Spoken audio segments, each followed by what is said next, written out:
because those three things, connection, helping, and appreciation, release oxytocin, serotonin, and dopamine. Those three neurohormones in combination prime the prefrontal cortex. That's what we need to learn. Welcome to the Teacher Rockstar podcast. I'm your host, Steve Hiles, and in today's episode, we're going to be discussing creating safe and regulated classrooms, strategies for K-12 success with our special guest, Dr. Bethany Bilodeau. And I would like to go ahead and tell you a little bit about her. Dr. Bilodeau is an expert in human behavior and began teaching high school biology in Guam. She has designed innovative programs to help students achieve success as she holds numerous certifications in behavioral therapies. Welcome to the show, Dr. B. Glad to have you here. Thanks so much, Steve. I'm so excited to be here. I love your show, so I'm really happy Thank to be you. on. I appreciate Thank you it. so much.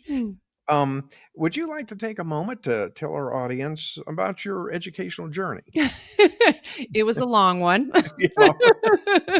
to say the least. I was not a model student growing up and had a lot of struggles in school. I was the kid that was hiding a lot of the time and finding every reason to leave class that I possibly could. And it took me until probably I was close to high school before I really started turning things around due to a personal tragedy and kind of got myself on track, went to college, got my master's, got my doctorate, and started working in the disabilities field, and it evolved from there. Had a challenging child myself who really struggled with school also, and was actually asked to leave 3 daycares before he was 18 months old because of his behavior. So that really set me on the journey of I've got to find a way to help support and find different strategies that are really going to support my personal kiddo. And then that transitioned into me really working with students. All right. Yeah. I have to ask you this, because I know this is really a big pain point for a lot of teachers out there, but how can you engage a student, Dr. B, who is blurting out and just refusing to do work of any kind? It's a major pain point, and it's a pain point because Absolutely. it keeps happening and keeps happening and keeps happening. So it's the annoyance for the teacher of, "Oh my gosh, this isn't necessarily a safety risk, but it's using all of my energy to try to work with this kid to get this behavior to stop." And when that happens, you end up feeling like, "I don't really like this kid so much. He's kind of a pain. I'd rather this kid not be here." And when that happens, that's when the teacher starts to feel like, I'm not feeling so great. I don't know if I want Mhm. to go into this next class, because they know it's going to be constant. Please stop talking. Please sit down. Please don't do that the entire time. And there's definitely a very easy strategy. And I pride myself on finding really simple but effective strategies for things like that. There's a couple ways you can, yeah, there's a couple ways you can take care of it right at the beginning. My favorite is if you've got a kid that you know is going to blurt something out. I oftentimes walk by them and look like I'm dropping something on the floor by mistake. So I'll be like, Mm, "Oh, whoops," and I'll drop my items. And the kid will lean over to try to help me. And the reason we do that is because 80% of our serotonin is manufactured in our gut, not in our brain. So when you put mhm, pressure on the stomach, leaning over to pick something up, that pushes that serotonin out into the bloodstream. So that kid that was going to blurt 2 seconds ago because they needed the feedback from everybody mhm. else just got feedback from their own body. That So is amazing. that's an easy way to do it. If I want to work on this globally with the entire class, some techniques that I'll use is I'll tell the teacher, "You've got to pay attention to it." And there's a technique of how you pay attention to it. When you're first doing it, you're paying attention to it at a transition. And the reason why is because if you talk about the blurt in front of a kid who's testing boundaries, they're gonna Mhm. blurt in 2 seconds, right? You tell them not to do something, and then they immediately are gonna do it. Gonna Just do to it. be like, "See? What are you gonna do?" So, you've gotta talk about it from the aspect of, "Oh, they're headed to lunch. Hey, I noticed that none of you blurted out in class for the last 30 seconds. Thank you so much. I really appreciate that you guys were able to control yourselves enough." It shows a lot of maturity to be able to do that. Send them on their very way. So you do it at a transition. Then once they kind of are digging into this after usually 2 to 3 days, then I say do it in the body of the time. So when kids raising their hand say, "I love your quiet hand. I really appreciate that you have something to share and you're waiting to be called on." As soon as that kid goes and they open their mouth to blurt, your blurter kid, which every teacher has got one of those, I swear. Mhm. That's when you say, "Oh, I know that you have something to share and I so badly want to hear it, but you're going to have to wait a moment," because you're trying to train them that they need to wait too. There are some personality types that have a hard time not blurting and they talk over people. I'm one of them.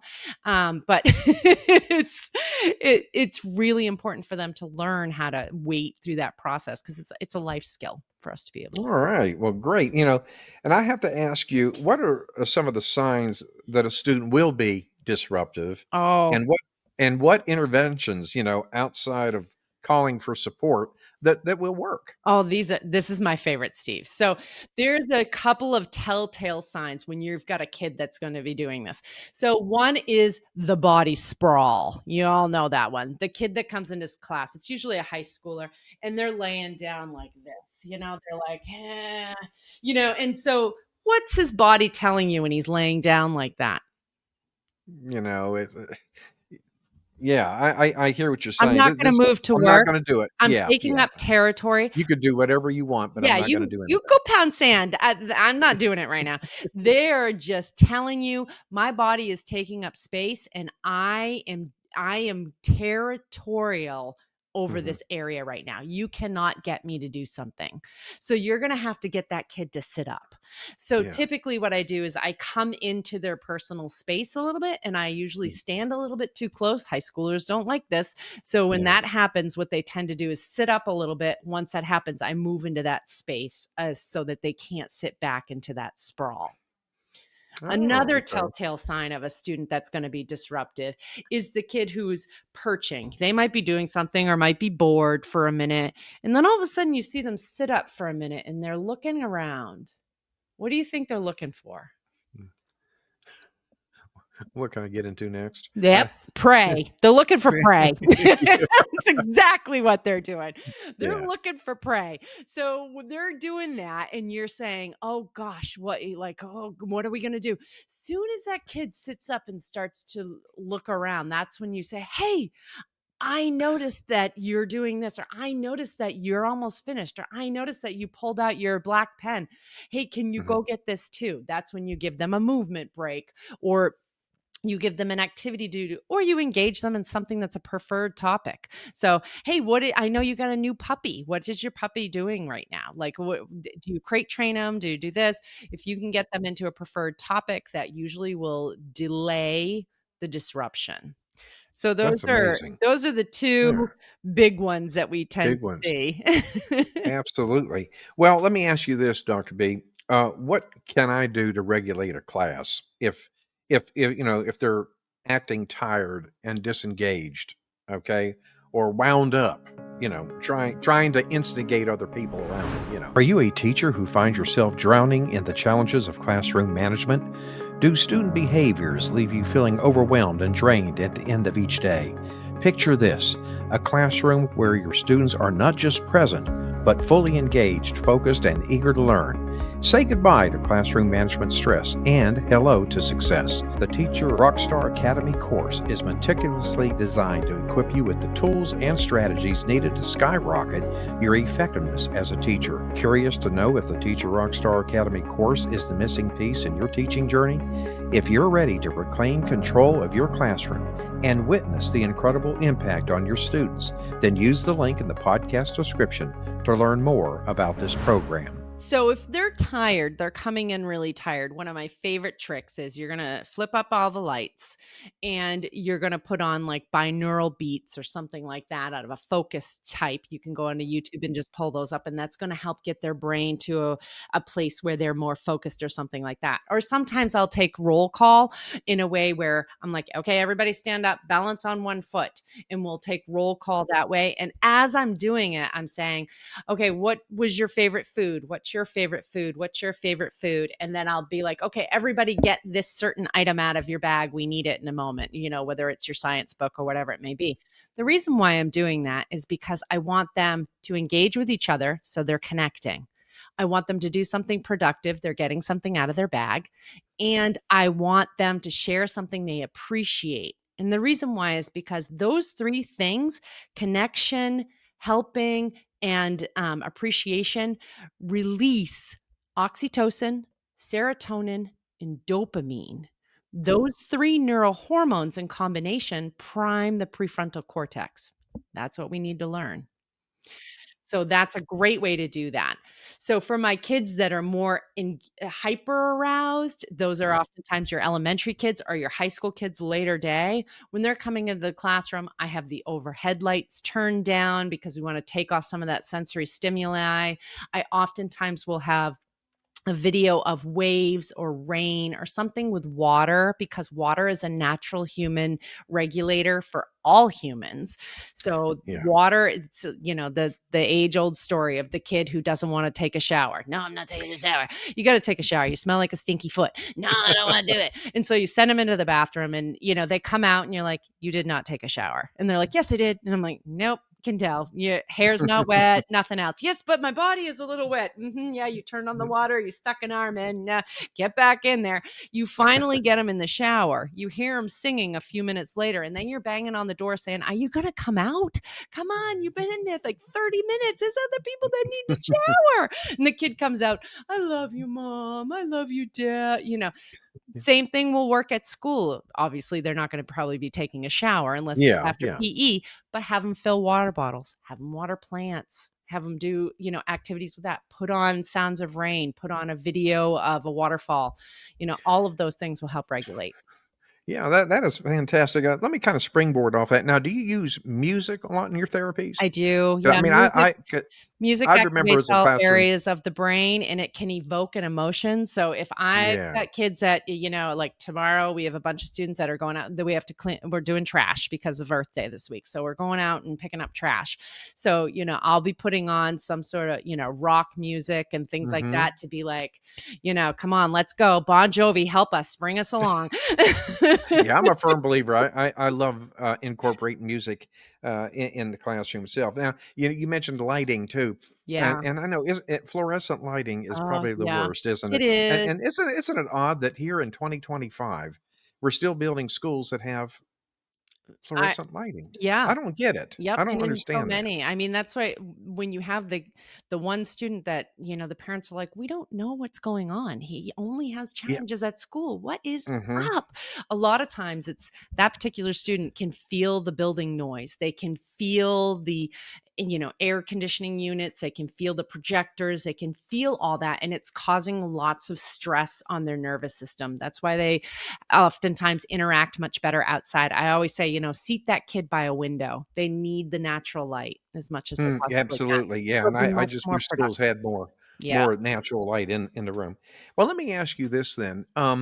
What is the most helpful thing that a teacher can do, especially, when you have this student that has has had a behavior that led them to having to leave the class, or worse, leave the school, Yeah.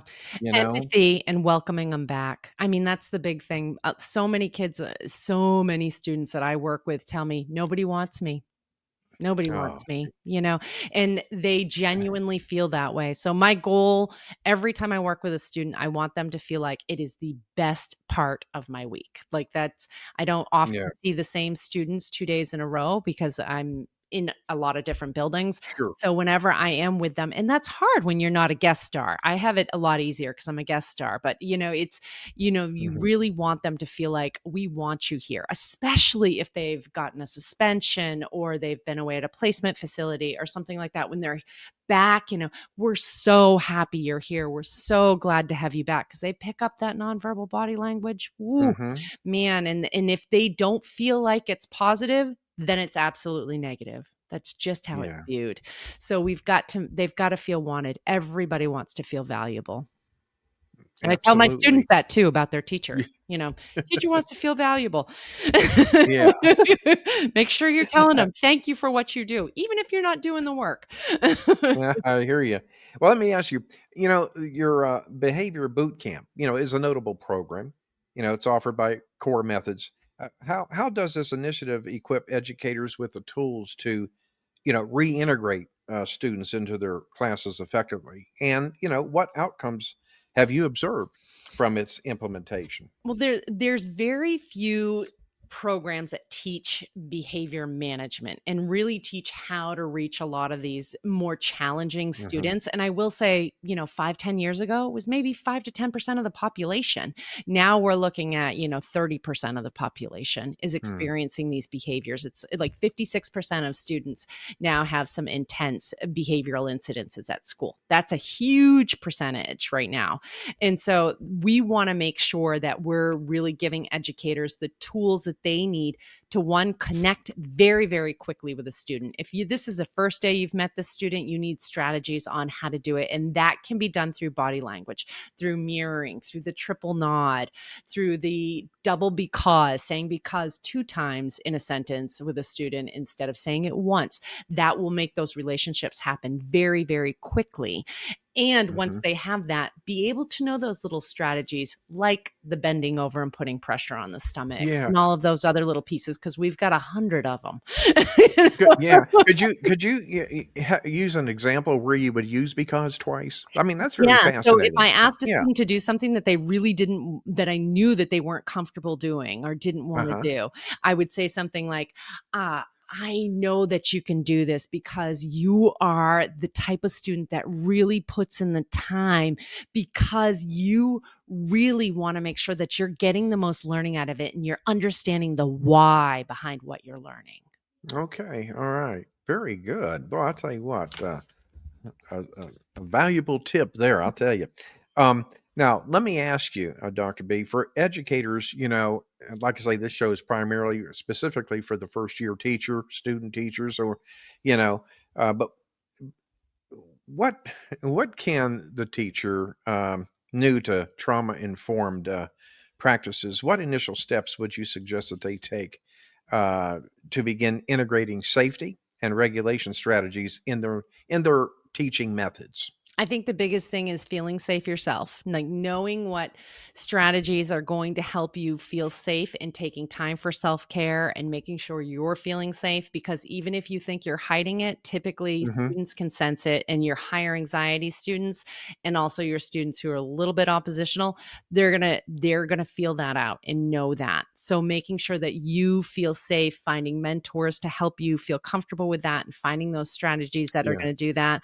We do a lot of training on how to provide different self-care strategies for teachers to make sure that they're taking care of themselves and they're feeling like they're safe in their environments, and knowing what's going to make you feel safe when you're there, having backup procedures and things like that for things that might occur so that you feel safe, but taking a moment to yourself, taking a deep breath and saying, I've got this, and talking to yourself about that and making yourself feel comfortable and safe within your own body.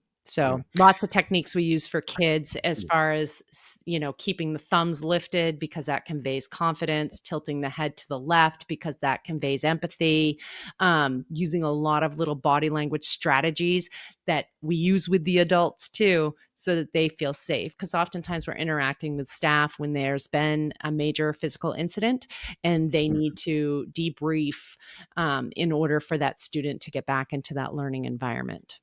Okay, well, let me ask you this, because this happened, uh, real life experience here. I had a student at one point go around, start tearing. I mean, just had a mental meltdown, tearing everything off the walls, knocking over my anchor charts, kicking the trash can around.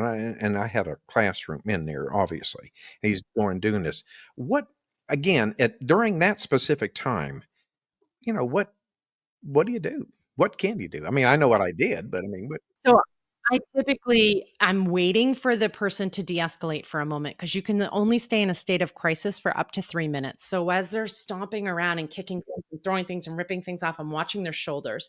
So as soon as their shoulders let down for a second and they take a deep breath, that's when they're actually coming out of crisis for just a couple seconds. They'll go back in if you don't pull them out at that point. So I'm not saying anything. I'm oftentimes signaling to the other students to leave the classroom. I'm just there for safety in between that student and the other students to make sure the other students stay safe. As soon as those shoulders come down, I would say, buddy, I know that this looks like it's really hard. You look frustrated. Can I get you some water? Do you need a weighted blanket? Do you have someplace you wanna sit? Can I put something on? So first time, they're probably gonna be like, "No!" And, "F you," that sort of thing, and continue to destruct, but usually by the second time or third time, because it's usually only about 45 to 60 seconds that they're going through this, they'll turn to me and usually say, "Yes, I want this," and they'll still be angry, and I'll say, "I'm just here for safety. Do you need for me to step back further, or are you okay?"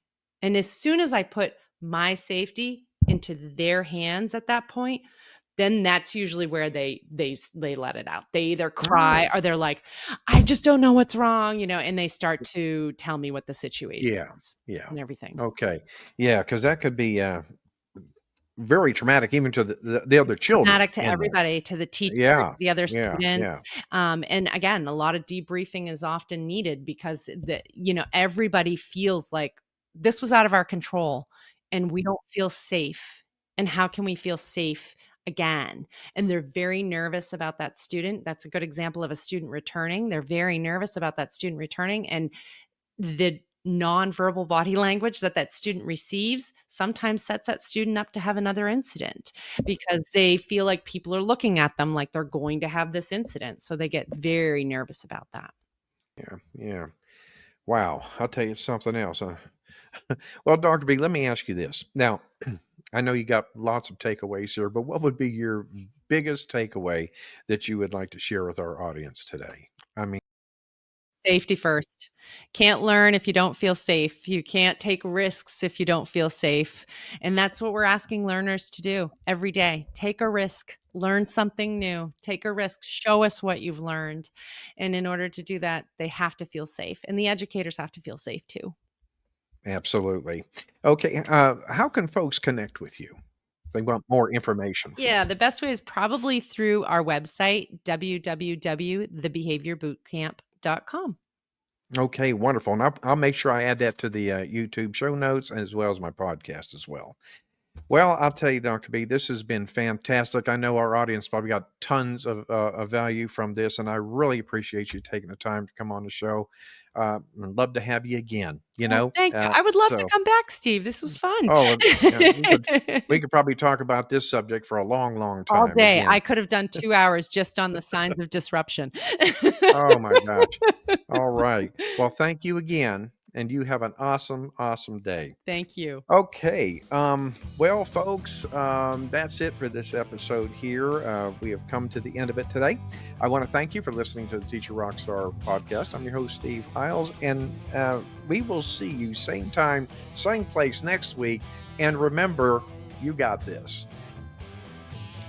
You've been listening to the Teacher Rockstar podcast with your host, Steve Hiles. We hope you've enjoyed this podcast as much as we have. Make sure to hit that subscribe button and join our ever-growing community of Teacher Rockstars. Until then, thanks for listening.